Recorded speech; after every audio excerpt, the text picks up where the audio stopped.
Mi nombre es Max Almonte, para los que no me conocen, que estoy seguro del 99% de las personas que están aquí. Yo voy a hablar de las mejores prácticas en el desarrollo de API-REST. Ustedes ya lo saben, por eso se llama la charla. Mi charla va a ser un poquito diferente. Yo no pretendo que esto sea algo muy formal, yo pretendo que nos divertamos, aprendamos un poco de API. Esto no es algo muy elegante, todo el mundo blanco con letra negra. Así va a ser toda la presentación. Bueno, vamos a contarle algo sobre mí para que me conozcan mejor y así tengan una mejor idea de quién está aquí hablándoles. Soy graduado de Psicología Escolar en la Universidad Americana. Así es, no ingeniería, no telemática, no nada. Psicología Escolar, simple y plano. Soy desarrollador autodidacta, tengo 5 años trabajando en esto. Soy santiaguero viviendo en Santo Domingo, como dice ahí. Trabajé 3 años aquí en la empresa líder de recargas en Santiago, Midasrec.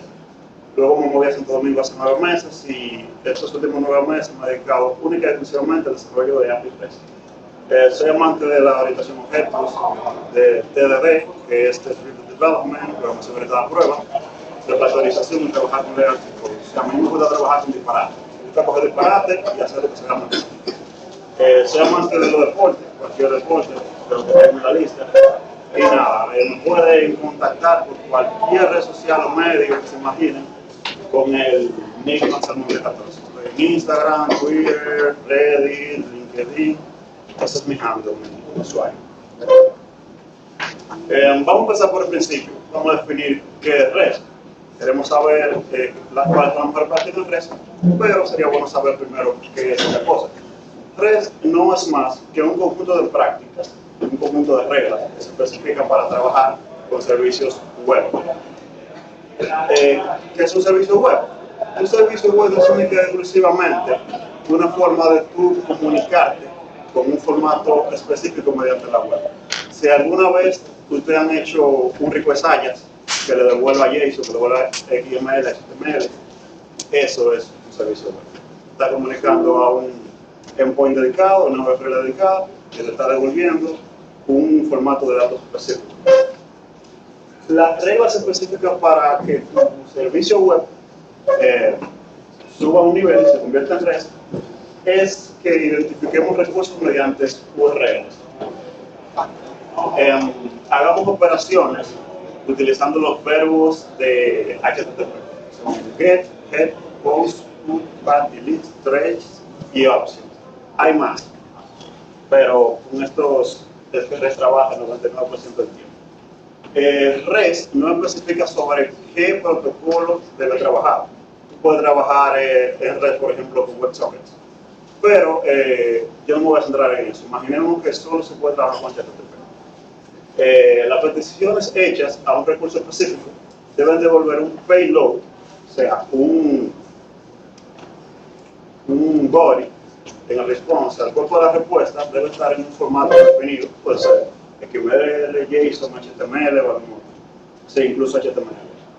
Y las operaciones deben ser sin estado. Eso vamos a ver un poquito más adelante qué significa. Ya que dijimos que en las APIs vamos a trabajar utilizando los verbos HTTP, es bueno que definamos para qué sirve cada uno de ellos. Aquí tenemos 5. Tenemos get y tenemos post, que son los que manejan los navegadores, por eso todos los conocemos. Los gets se usan regularmente para operaciones no destructivas, o sea, operaciones de lectura. No lo usamos para eliminar, ni para editar, ni para crear recursos, solo para leer. Por lo menos por lo regular. Los posts lo usamos regularmente para crear recursos nuevos. Pues lo usamos para actualizar recursos. Patch, vamos a ignorarlo por ahora. Patch es un poquito complejo porque se usa para muchas cosas diferentes dentro de lo que es REST. Y delete, como su nombre lo indica, se usa para borrar recursos. Aquí en las definiciones, en todas ellas, no en un patch, porque dijimos que le vamos a ignorar, yo puse la palabra regularmente, porque quiero que entiendan que es lo que hacemos regularmente con esos verbos, pero a veces hacemos otra cosa con ellos. Ya depende cuando nuestra API se pone más compleja, pues hacemos otro tipo de cosas. Pero por ahora quedémonos con esto. Lo primero que se debe hacer para empezar a trabajar con una API REST es definir los endpoints. Esto que yo le voy a decir aquí todos los tips que yo le voy a dar a lo largo de la presentación están sacados del libro de Phil Sturgeon llamado Build APIs You Won't Hate, o sea, construye APIs que no odies en el futuro. Se puede traducir así. El eslogan del libro es: todo el mundo y su perro quiere un API, así que deberías aprender a hacer uno. Y es cierto, como trabajamos hoy en día con aplicaciones móviles, con Single Page Application y un sinnúmero de cosas, regularmente tú vas a necesitar un API para comunicar. Uno de los tips que nos da Phil Sturgeon en su libro es que para empezar a definir los endpoints, lo primero que tenemos que hacer es definir a manera de pseudocódigo las acciones que queremos hacer y con qué recursos. Lo separamos entre verbos y sustantivos. Me explico. Digamos que yo quiero en mi API crear posts, crear publicaciones. Publicación es un sustantivo, ¿okay? Como aquí arriba. ¿Qué quiero hacer con la publicación? Quiero agregarlas, verlas, editarlas, verlas, listarlas. Pero en los comentarios aquí, digamos que queremos hacer lo mismo. Ya se me va dando una idea de qué recursos específicos yo voy a necesitar y qué esas acciones yo voy a tener que crear. Siguiente paso es identificar las relaciones entre los recursos. Ya dijimos que queremos publicaciones y comentarios. Ahora, ¿cómo se relacionan ellos? Cuando, por ejemplo, queremos agregar un comentario a un post. El comentario no puede ser huérfano, tiene que pertenecer a un post. Luego que tenemos esto, empezamos a nombrar nuestros endpoints. Por ejemplo, aquí tenemos 3 rutas que se van a convertir en 8 endpoints. Me explico. La primera ruta es las posts, para traer para las publicaciones. ¿Qué queremos hacer? Queremos listarlas y queremos crearlas. Queremos crear publicaciones y listar publicaciones. Dijimos que para lectura utilizamos get, para crear utilizamos post, entonces tenemos 2 endpoints. A la misma ruta podemos comunicarnos mediante post o mediante get, dependiendo de la acción que queramos hacer. Listar una colección de posts o crear un post nuevo. Un post específico, nosotros queremos, por ejemplo, el post número 5. ¿Qué podemos hacer con el post número 5? Bueno, podemos leerlo, verlo con un get, podemos editarlo con un put, podemos borrarlo con un delete. Y los comentarios, bueno, pues lo mismo, podemos o traerlos, listarlos, o podemos crear para un post específico. Un tip aquí que Phil Sturgeon lo dice en su libro es: utilicemos nombres plurales para nuestros endpoints. Por ejemplo, en el segundo, post ID, bien podríamos tenerlo en singular. ¿Por qué? Alguien podría pensar, tiene más sentido, mira, publicación 1, en vez de publicaciones 1, para llamarlo. Pero ¿qué pasa? Entonces, el primer endpoint debería ser diferente, debería ser publicaciones en plural. Entonces terminamos mezclando plural con singular en nuestra aplicación, en nuestra API, y ahí se va un poquito la concordancia, el estándar. Debemos estandarizar la forma en que nombramos nuestros endpoints a lo largo de toda nuestra aplicación. Es un pequeño tip. Otro tip es que nunca usen el tipo entero para identificar sus recursos. Y esto tiene un poquito que ver también con la base de datos. ¿Por qué? Imagínate que tenemos un endpoint que apunta a un post, podría ser post/1. No hay que ser muy inteligente para saber que si hay un post 1, hay un post 2, hay un post 3, hay un post 4. Alguien malintencionado puede ver, mira, acá esta API tiene política de seguridad que me pueden permitir editar un post que no sea mío, me pueden permitir borrarlo. Si tú no programaste esa política de seguridad, alguien te puede explotar por ahí. ¿Cuál es la recomendación? Usar UUIDs. Todos los lenguajes que se repiten tienen alguna librería que los genere, ya sea en el core o no importa. Bien, ¿qué más? Tenemos muchas personas que no entienden totalmente cómo funciona REST, caen en el error de decir, ok, si yo quiero mostrar todos los posts, pues bueno, yo tengo un endpoint para eso, que es el primero que definimos aquí. Pero ¿qué pasa si yo quiero mostrar los posts que estén activos, los posts que se crearon ayer, o que se hayan creado en el mes de enero? Ah, bueno, pues me creo un endpoint que se llame post de enero, por ejemplo, y me lo trae. Eso lamentablemente no tiene nada que ver con REST, no es REST. ¿Qué nosotros hacemos? Por medio de variables que pasamos, ¿por qué? En el query string, nosotros definimos los parámetros por los que queremos filtrar. Así tenemos el mismo endpoint, pero hacemos operaciones diferentes dependiendo la data que el cliente le manda. Aquí vamos a ver un poquito de código. Perdón, de código no. Un pequeño snippet, digamos. Así quedarían más o menos los endpoints que definimos. Y aquí tendríamos un ejemplo de cómo llamarlos utilizando variables por el query string. Vamos a ver ahora lo que es la entrada y salida de data. Las API REST, como funcionan sobre el protocolo HTTP, se basan en request response, petición, respuesta. Tú me pides algo, yo te doy algo. Y ya. Eso es lo que definimos como entrada y salida. Las entradas son las peticiones, las salidas son las respuestas. Aquí estamos definiendo las peticiones. ¿Cómo se debería ver una petición? Aquí tenemos una petición de ejemplo al endpoint post 1. Deberíamos ir a ese request URL, mandarle el método get, HTTP y tener una cabecera accept application JSON. ¿Por qué? Porque queremos que el servidor nos devuelva JSON. La cabecera accept la vamos a ver un poquito más adelante, todo lo que hace y para todo lo que nos va a servir en una API REST. Aquí esta es la misma imagen, pero blanca. Pensé en accesibilidad. Quizá pensé la negra no se ve muy bien, voy a ponerla blanca por si no se ve. Pero la negra se ve bien, por ejemplo, ¿todos la ven bien? ¿Todos la ven bien? Ok. Adelante voy a seguir obviando las blancas, entonces, con las figuras. Aquí estamos en lo que es la salida. Ya vimos cómo queremos hacer una petición. Ahora, ¿qué debería devolvernos el servidor? Debería devolvernos un payload de este tipo. Un JSON normal, imagino que todos estamos familiarizados con JSON, con los datos del post. Aquí hay algo curioso, aquí no solo vemos los datos del post.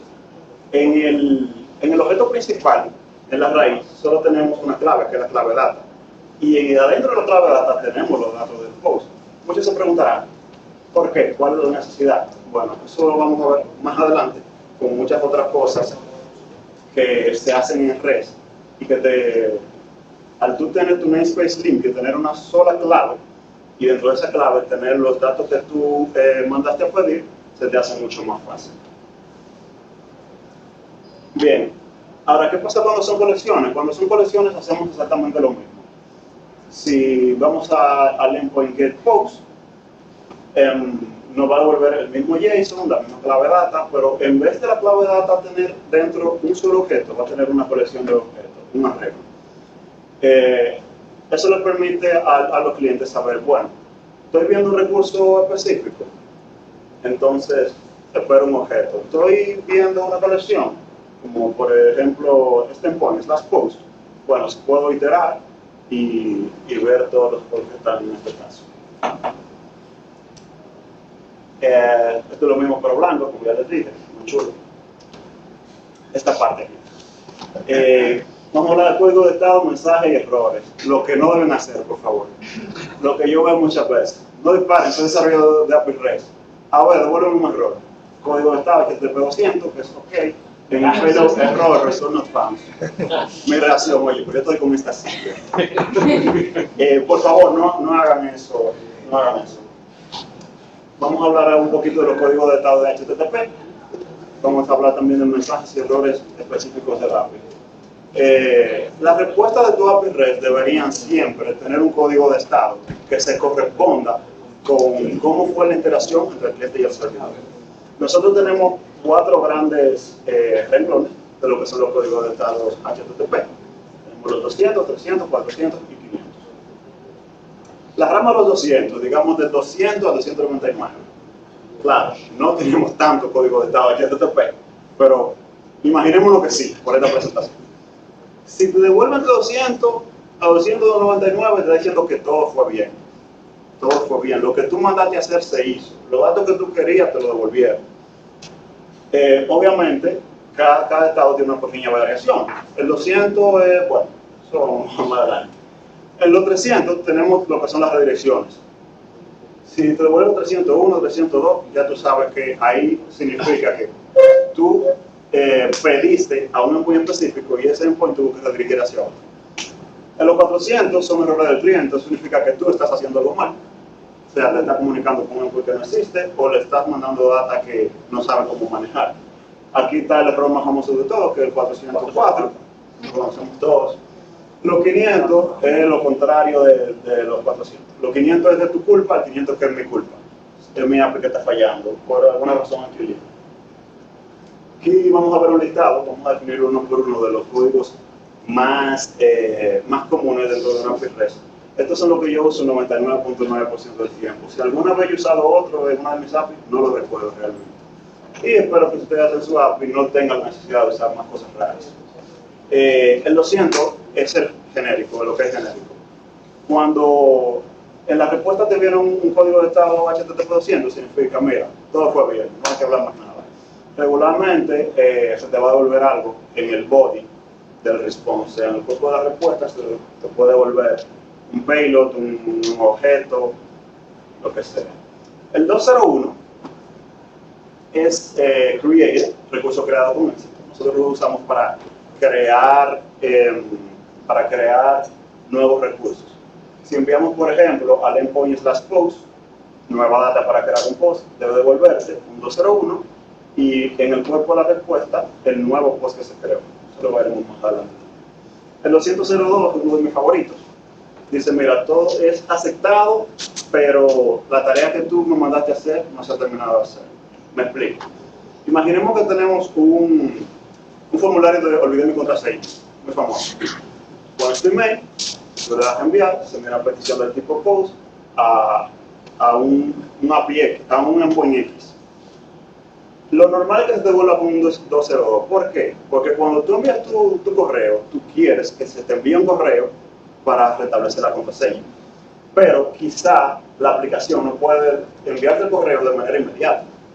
Como no puede enviarlo de manera inmediata, llama un servicio tercero, te pone en cola, te pone a esperar para enviarte el correo. Lo que suele hacer es enviarte un 202, decir, mira, bien, todo fue bien, la comunicación se dio, yo entendí que tú quieres que te mande el correo, ahora yo no te lo he enviado, yo te lo voy a enviar cuando yo pueda. Eso es lo que dice el 202, yo acepté tu petición, pero la tarea que tú quieres se está ejecutando. Puede pasar un minuto, un día, quién sabe. El 204 es no contenido, no content. ¿Qué pasa, por ejemplo, cuando tú actualizas un recurso en un API? En el cuerpo de la respuesta se te devuelve el recurso que tú acabas de actualizar. Y eso está excelente. Ahora, ¿qué pasa si tú lo borras? No hay un recurso que te podamos devolver en el cuerpo de la respuesta. Entonces, ¿qué hacemos? Te devolvemos un 204 no contenido. O sea, mira, excelente, todo fue bien, pero yo no tengo que mostrarte. Hazme caso, asume que todo fue bien. Tenemos el 400, que es batch request, decisión incorrecta. Se usa para varias cosas. En realidad yo lo uso personalmente para validación. Me explico. Digamos que tú quieres crear un usuario, tú vas al endpoint/users, tú me tienes que mandar el username y el password. Y asumamos que solo eso. Tú me mandaste un username vacío. Yo tengo una regla de validación que dice que tiene que tener X cantidad de caracteres y obviamente no puede estar vacío. Entonces yo te devuelvo un 400, código batch request, y te puedo poner un payload con un error que te diga, mira, el campo username no puede estar vacío. El 401 es no authorized, no autorizado, lo que indica que el usuario no está logueado para poder acceder a ese endpoint. Y ustedes dirán, si saben algo de API REST, dirán, jaja, te equivocaste, tú no te puedes loguear a una API REST. Y es cierto, las API REST no manejan listado. Pero para explicarlo en términos sencillos, digamos que tú no estás logueado, porque tú te puedes autenticar. El 403 es forbidden, o sea, prohibido, muchos lo hemos visto, ese código de estado. Eso es, en términos llanos, tú estás cediendo algo que tú no tienes permiso, simple y llanamente. Digamos, tú quieres acceder al panel de administración, pero tú no eres administrador. El 404, la URL no existe o el recurso no existe. 405, no permitido, method not allowed. Este código de estado es muy difícil que tú lo devuelvas porque los frameworks se encargan de devolverlo ellos solos. Digamos que tú tienes un endpoint que solo acepta peticiones get, tú le mandas una post, te va a decir, mira, el endpoint existe, pero yo no te puedo responder si te me mandas un post, no voy a mandar un get. El 415, la cabecera content type es inválida. Imagínate que En un endpoint yo estoy esperando que tú me mandes un payload JSON, tú vas a poner el content tag a JSON, pero tú me enviaste el content tag XML, con data XML. El servidor te va a decir, oye, yo no sé qué hacer con ese tipo de content tag, por favor, mándame JSON. 429, que es cuando se usa para rate limiting, cuando se excede el número de peticiones por minuto, hora o lo que sea, por un tiempo X, a un endpoint específico, puede ser hasta a toda la API específica. Y el 500 es algo, error interno del servidor, como dije, mi culpa, algo anda mal de mi lado. Okay. También tenemos lo que son los códigos personalizados. Muchas veces el código de estado HTTP que se te devuelve es suficiente para tú saber cómo fue la interacción entre el cliente y el servidor, pero a veces tú necesitas datos más específicos. Ahí entran lo que son los códigos personalizados, lo vamos a ver aquí. Además del código de estado HTTP, que podría representar un error o no, en caso de que haya un error, que sea 400 o 500, el código de estado que se devuelve, tú puedes añadir un payload como este que especifique todos los errores que pasaron, y aquí donde dice code, tú puedes poner un código específico de tu aplicación, de tu API, que tú tendrías que documentar, así el desarrollador podrá decir, el code 01 significa que no puede atender el request porque el API estaba caída, o porque tú me hiciste 3 requests en un segundo, etc. Por algo muy específico de tu lógica de negocio. Pasemos al siguiente tema, que es probando los endpoints, TDD y debugging. Yo hablo mucho de TDD, yo soy alguien absolutamente obsesionado con TDD. Muchas personas son haters de TDD, excelente, de un file libre, pero les voy a dar unos pequeños tips para que lo usen en sus APIs. Si lo pueden usar, sería genial. Lo primero que tú tienes que hacer es usar TDD. O sea, el Test Driven Development te dice no escriba una línea de código hasta que tú no tengas una prueba. Tú no quieres hacerlo, ok, excelente, pero por lo menos trata de usar algún tipo de prueba automatizada, porque en realidad tu yo del futuro te lo agradecerá cuando algo explote y tú veas que hay pruebas. Lo segundo que yo hago, esto es lo que yo hago en mi día a día, yo tengo 2 bases de datos. Yo tengo una base de datos llena de datos para motivo de pruebas, si quiero usar Postman y ver que me devuelva los datos, excelente. Y tengo otra vacía. La vacía yo la uso para correr las pruebas. Y las pruebas las corro en transacciones. Si yo hago una prueba en un endpoint que se tenga que crear un recurso de tipo POST, o se crea y como corre en una transacción, cuando acabe la prueba, se destruye y mi base de datos queda vacía. Pueden usar una herramienta para llenar su base de datos que sí debe estar llena, con datos basura pero que tengan sentido. Si tú tienes una tabla users, el campo name no puede ser ASDF, no, tiene que ser Luis, tiene que ser Ramón. Hay librerías que te hacen eso, te generan datos, son basura, pero son congruentes. Como dije aquí, usar transacciones en tu base de datos que tienes que mantener vacía, así tu base de datos se va a mantener al día, y usar Postman para debugging. Este es uno de mis temas favoritos. Dice, transformando los datos, o por qué nunca deberías poner tu lógica de negocio.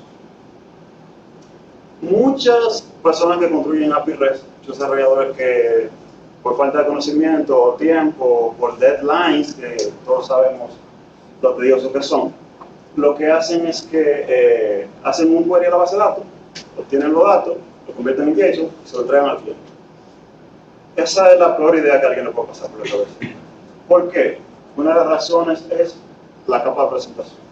Si tú estás usando MySQL, yo pongo un ejemplo aquí específico, y tú quieres tener un campo booleano, por ejemplo, en tu tabla post, tú quieres tener un campo isActive, si el post está activo, o isPublish, qué sé yo. Tú quieres que sea el campo booleano, que el campo sea de tipo booleano. MySQL no tiene un campo tipo booleano. ¿Qué tiene MySQL? Lo que nosotros usamos un TinyInt, que especifica un entero que puede ser 1 o 0, nada más. Si tú coges eso y se lo mandas al cliente, le va a llegar un campo isPublish igual a 1 igual a 0. ¿Qué es eso? Eso no le dice nada al cliente. Tú deberías devolverle algo congruente, un true o un false. Cuando tú coges los datos de la base de datos y se lo envías al cliente así, tú lo estás obligando a coger lucha por la implementación que tú tienes en el backend, que el cliente no debería importarle. Pero tenemos todavía más razones por las que no debemos hacerlo. Seguridad, o sea, es una pésima idea tú exponer tu estructura de base de datos a los clientes. Los clientes no deberían saberlo. Hay casos que, ok, no te digo renombra todos los campos y mándaselo diferente, no, pero hay campos que él no debería saber que se llaman así, ni que tu base de datos está funcionando de tal manera. Y otro es estabilidad, que este quizás es el más obvio. ¿Qué pasa si yo tengo en mi tabla post, el primary key se llama post ID? Ok, se llama post ID, yo te lo devuelvo y tú vas a empezar a usar post ID en tu cliente. Un día yo me doy cuenta, ¿por qué yo le puse post ID? Sí, obvio que es el ID del post porque estamos en la tabla post. Y lo renombro a ID. Cuando yo lo renombro a ID, todos los clientes, sean 1, sean 10 o sean 1000, que estén usando mi API, se fueron al carajo. En ese mismo momento van a fallar. ¿Por qué? Porque antes yo le devolvía un campo post ID y ellos lo están esperando, ahora llega un campo ID. ¿Cómo resolvemos esto? Fácil y sencillo. Hay unos conceptos que se llaman Data Marshalling, Serialization y Transforming. Y en esencia son exactamente lo mismo. Aquí yo hice, no quise añadir mucho código aquí. Añadí esta clase, está hecha en el lenguaje favorito de todos, PHP, porque es en lo que yo trabajo. Y esto representa cómo hacer data marshalling o cómo transformar tus datos en tu API REST. Aquí estamos trabajando con un post transformer, que lo que va a hacer es transformar la data que tú vas a mostrar dentro de lo que sean los recursos del tipo post. Aquí, como yo puse en el ejemplo, el modelo tiene un campo llamado post ID. Disculpen, vieron que el modelo lo inyecté en el constructor, luego tengo un método toArray que devuelve un diccionario donde vamos a renombrar los campos que queremos y que vamos a cambiar el formato si deseamos. Yo quiero devolver siempre un campo llamado ID, independientemente de cómo se llame el modelo. El modelo se llama post-ID, ok, pero yo quiero que se llame ID. El title y el content lo dejo así, los pongo tal como se llama en la base de datos. Esos no son datos que debo tomarme la molestia de esconder. Y al create add, que es un objeto de tipo day, le cambio el formato y le pongo el formato año, mes, día, hora, minuto y segundo. Eso, todo el que trabaje con API REST debería tomarse la molestia de buscar una librería que se encargue de serialization o de data marshalling en su lenguaje favorito y hacerlo. O sea, su yo del futuro se lo va a agradecer también. Estoy 100% seguro, lo digo por experiencia.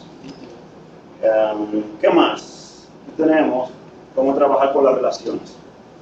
Esta es una de mis técnicas favoritas para trabajar con relaciones en los endpoints. Hay muchísimas. Y en el libro de Build APIs You and Hate de Phil Storian, ustedes pueden verlas todas. Pero esta es la que yo más uso personalmente.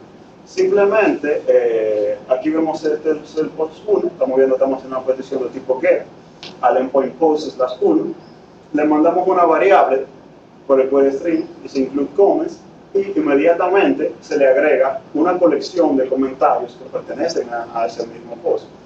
Porque esta es una de mis técnicas favoritas para trabajar con relaciones. Porque de lo contrario, tú tendrías, por ejemplo, que hacer dos requests. Tendrías que ir a post, desde post 1, hacer un get, traigo el post, entonces luego hacer post 1/comments, traer los comentarios. Tú estás haciendo dos requests HTTP cuando tú puedas hacer uno. Si cada uno te toma un segundo, tú estás usando 2 segundos cuando lo podrías hacer en uno. Esto te trae una colección de datos donde todo lo que tú necesitas va a estar contenido y tú puedes mostrarlo en tu cliente como tú deseas sin ningún problema. Como dije, hay más técnicas, pero yo personalmente no la uso, así que si desean aprenderla, recomiendo nuevamente el libro de Phil Storian, Build APIs. Autenticación.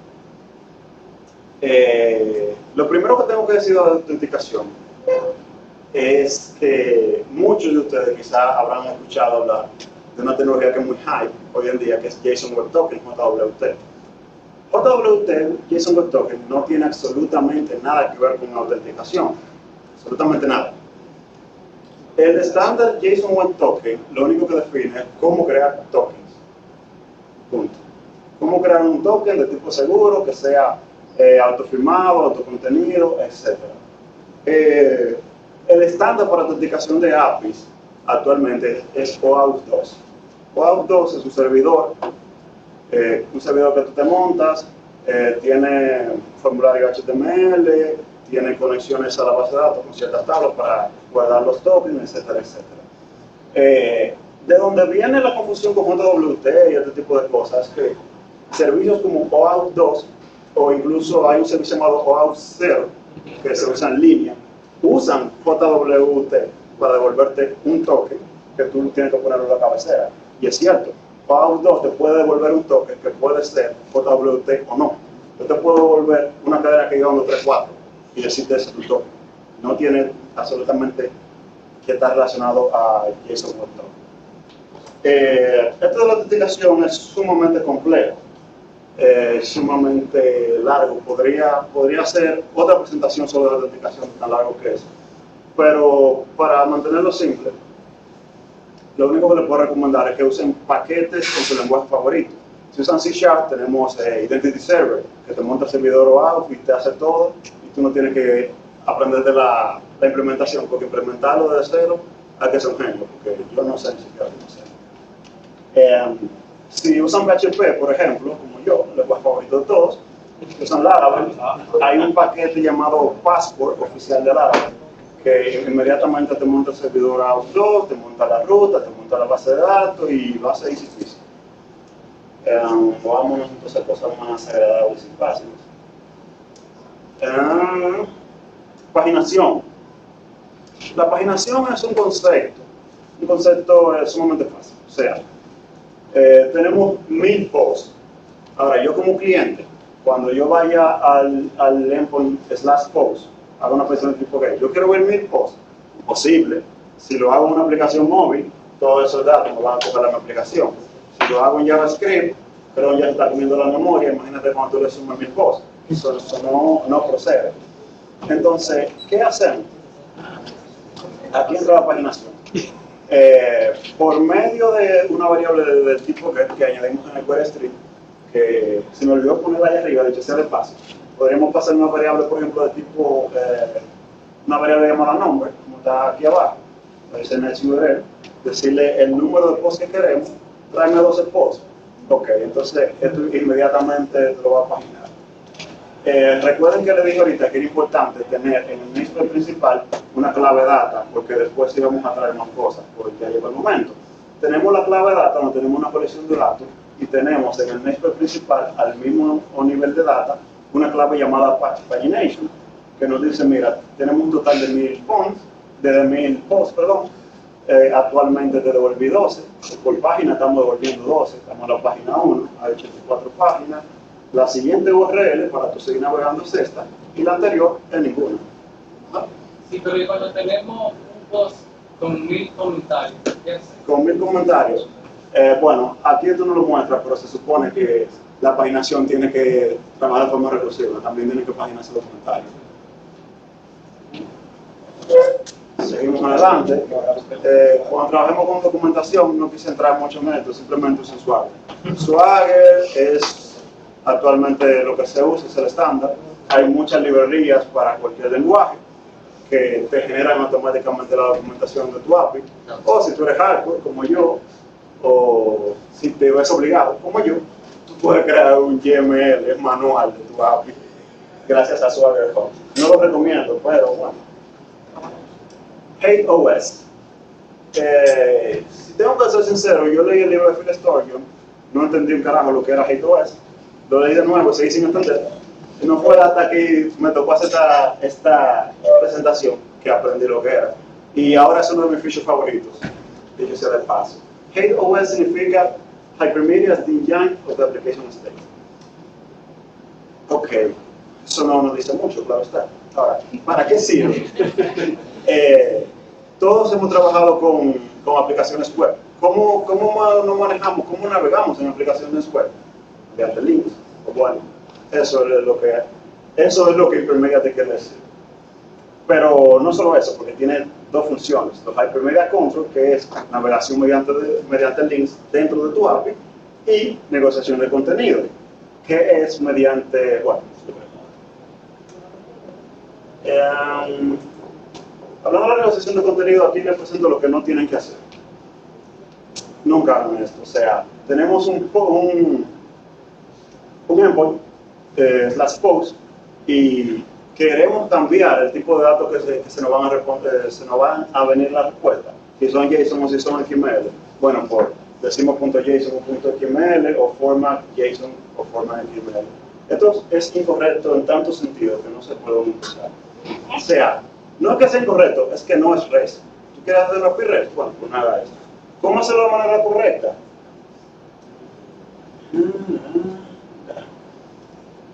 Ok, algo de tamaño normal. ¿Cómo hacerlo de manera correcta? Por medio de la cabecera mágica que hace poco le dije que yo volví a hablar de ella, hacer. Cuando tú haces un request a un endpoint específico, tú puedes, por medio de la cabecera hacer, especificarle qué tipo de datos tú quieres que se te devuelva. Claro, tú tienes que hacer tu implementación en el backend para que se te pueda devolver, pero si tú decidiste soportar varios formatos, pues bueno, por medio de hacer, tú le dices, mira, mándame una application JSON, o mándame una application HTML, que hay lo que sea JSON, dicho de paso. Mándame uno, este tipo de datos, este otro. Podríamos añadir mucho más, TXT, CSV, lo que el cliente necesite. Esa es una de las esa es una de las cosas que hace HateOS. Ahora, ¿cuál es la otra que dijimos? Los líderes de Primidia. Esto casi nadie lo implementa y es una pena porque esto es una cosa de las que hace que tu API REST se convierta en REST. Cuando digo casi nadie me estoy incluyendo, obviamente. Cuando tú visitas el endpoint post 1, debería devolverse de la data, pero debería devolverse al lado, en el namespace principal, un campo links que te especifique todos los endpoints de lo que tú puedes visitar, con lo que están relacionados al post 1, al endpoint que tú acabas de visitar. El primero que se debe devolver es Cell, o sea, el que tú acabas, bueno, Cell es un poquito complejo, porque la gente dice, si yo visité post 1, ¿para qué tú me estás diciendo que yo lo visité? Porque yo no soy tan ñamo. Pero el problema es que quizás tú no visitaste post 1 y se te está devolviendo eso. Quizás tú hiciste un request del tipo post para crear un nuevo post, se te devolvió este post y te está diciendo, para tú acceder a este post, esta es la URL, esta es la URL. Por eso el set siempre tiene que estar contenido en la respuesta. También, por ejemplo, las relaciones. Las relaciones con los comments, inmediatamente la añadimos. Ahora, si ustedes son observadores, se van a dar cuenta, un momento, tú me estás devolviendo estos endpoints, estas URLs, pero tú no me estás diciendo con qué método yo debo accederla. Yo puedo hacer un delete al endpoint de arriba, no lo sé, puedo hacer un pull. Aquí entra un método HTTP que casi nadie usa, que es options. Cuando tú haces un request de tipo options a uno de estos endpoints, se te va a devolver en la cabecera de la respuesta una clave llamada allow, que te va a decir, mira, ¿qué método, qué verbo HTTP yo soporto? Yo soporto GET, yo soporto POST, no me manden más nada, que se pueda dar 405. ¿Se entendió eso ahí? ¿Se entendió? Qué bueno, porque yo no lo tenía muy bien. Bueno, este es el tip que decía, usar la cabecera options. Entonces pueden usar el verbo HTTP options para ver qué métodos son soportados por los endpoints. Versionado. Hay una infinidad de maneras de hacer el versionado y la mayoría de ellas traen más problemas que soluciones. Lamentablemente no hay un estándar que podamos decir, bueno, la mayoría de gente que lo hace bien lo hace así. Si lo hacemos por el URL, por el hostname, por el parámetro en la cabecera, o en el query, por parámetro en el query string, en alguna cabecera, en el cuerpo, esa es una de las peores ideas. Eso no tiene nada que ver con REST. Si lo hacemos por la URL o por el hostname, se nos hace un poquito difícil. Si tenemos, por ejemplo, API/B1/post, yo sé cuando tengo una API así, tengo que arreglarlo. ¿Qué pasa si empezamos a persistir esas URLs? ¿Qué pasa si la guardamos en la base de datos, por ejemplo? Y esa esa versión ya no está disponible. Tendríamos que empezar a actualizar en toda la base de datos, ese tipo de cosas, etc. Eso trae muchos problemas. Además de que no es REST. ¿Por qué? Porque una de las reglas de REST es que las URL, las URI, deben definir única y exclusivamente el recurso. Si tú no estás mostrándome el recurso, no me muestres, o sea, si no me estás mostrando el recurso en la URL, me estás mostrando algo de más, no es REST. Tú estás haciendo un RPC, algo así, pero no es REST. La forma más aceptada, según Phil Sturgeon en su libro, es esta: negociación de contenido, que fue lo que vimos que hace HateOS. Usar la cabecera ACED para no solo exigir el tipo de aplicación que queremos, el tipo de formato que queremos, perdón, sino también la versión. Por ejemplo, Git lo hace de esta manera. Tú me dices application slash BND, que significa vendor, o sea, del vendor Git. En mi aplicación como es privada, yo puedo tener un vendor específico. Dame la versión 3 y dame los formatos JSON. Esta es una de las mejores maneras. ¿Por qué? Porque deja que la URL permanezca limpia y hace que tú puedas migrar progresivamente.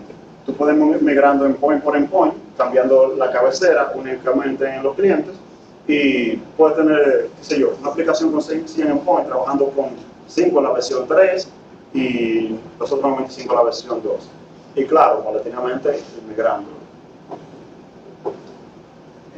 Ahora vamos a ver carga y descarga de archivos. Muchas personas me dicen, oye, pero ¿cómo yo subo un archivo a una API REST? ¿Cómo yo descargo un archivo de una API REST?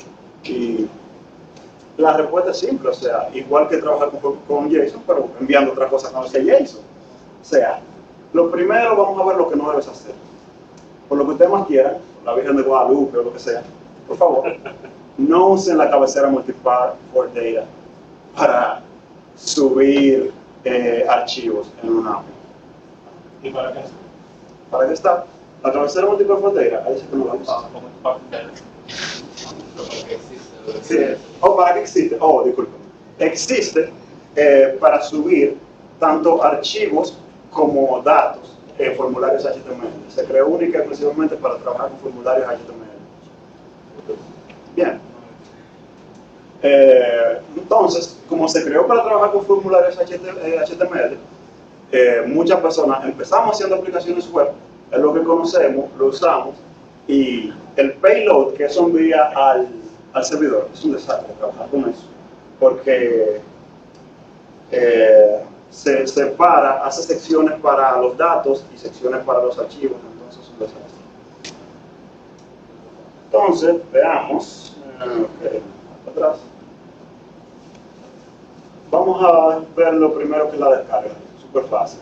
Hacemos un request, digamos a post 1, y le decimos que vamos a aceptar TextSV. Por ejemplo, puede ser que aceptamos el mismo JSON, application JSON.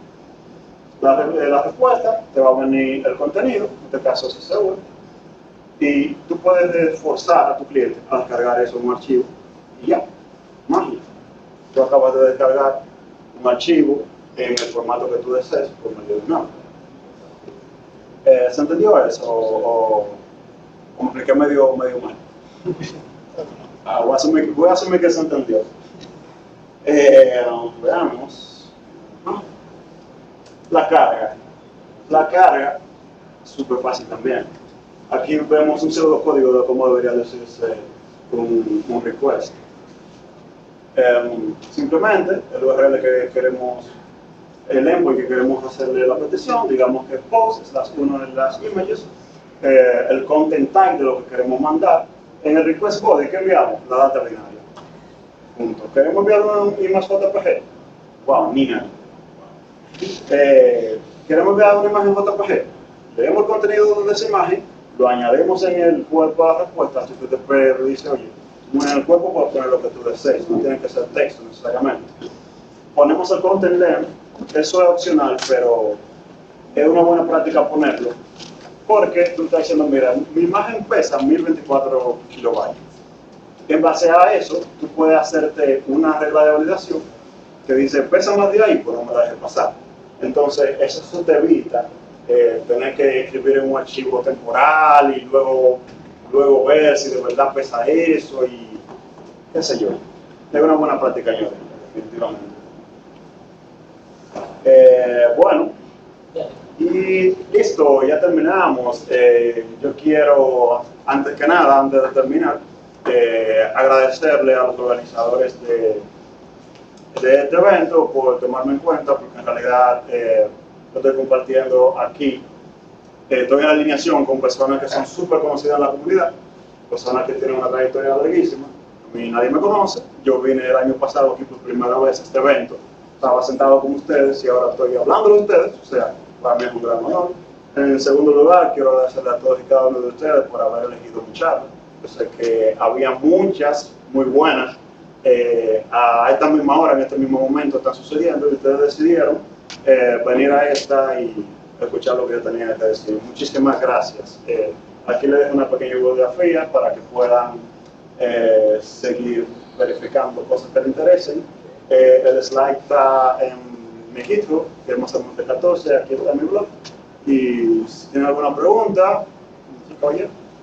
Bien. Ok. Hay algo.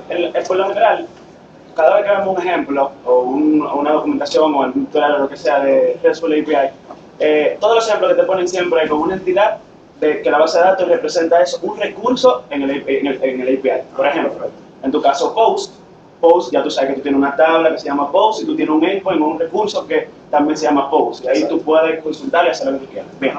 Sin embargo, en la vida real no es tan fácil ni sencillo.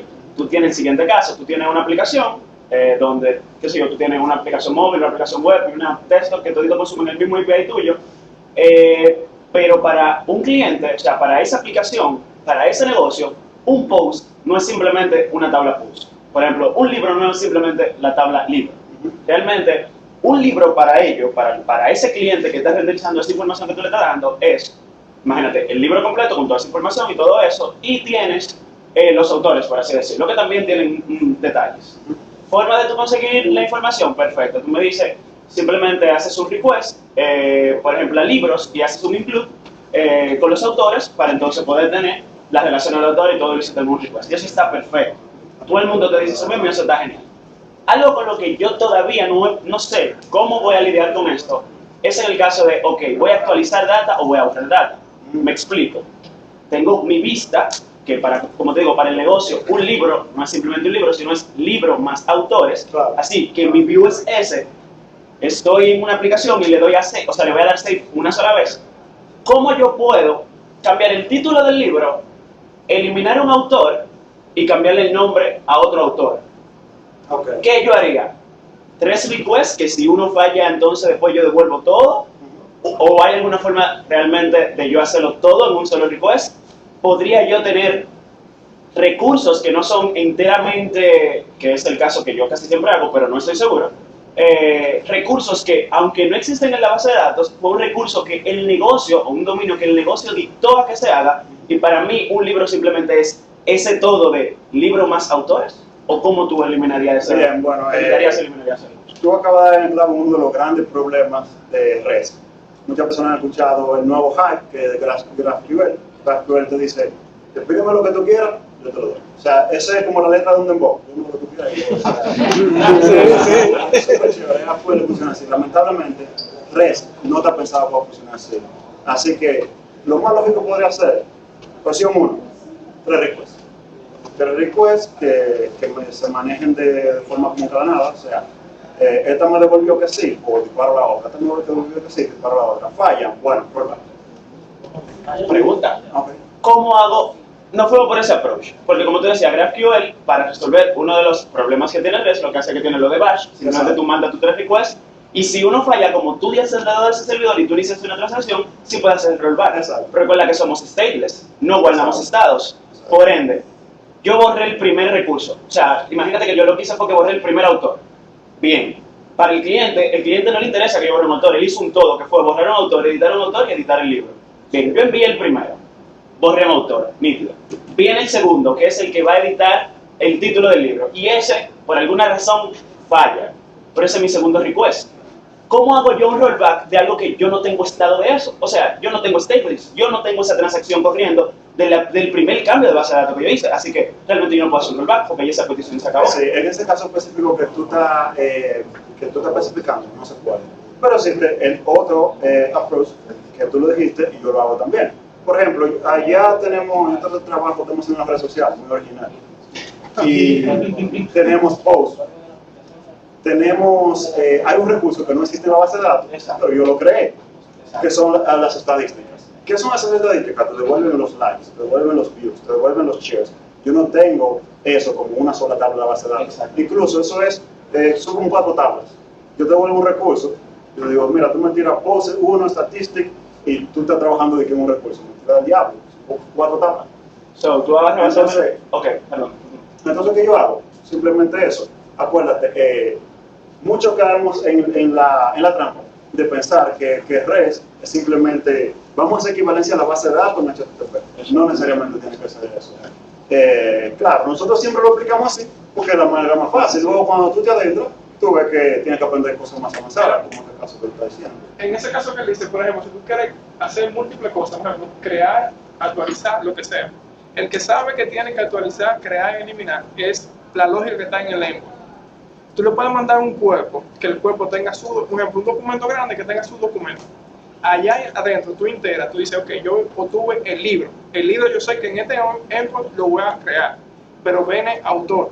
Ese tú lo paseas a la entidad autor y la actualizas. Pero es lo que hablamos del recurso que nunca existe en base de datos, pero nosotros lo creamos. Que no tenga equivalencia a la base de datos. Básicamente, podríamos utilizar lo mismo que tú mencionabas de los transformers, serialization y todo eso, digamos, DTO, que es lo que da transfer, ¿verdad? Tú podrías utilizar esto mismo igual para devolver una data que cuando yo la recibo y simplemente eliminar el recurso. Correcto. Mira, para solucionar ese caso, en particular de transformers, tú estás yendo a la base muy tradicional.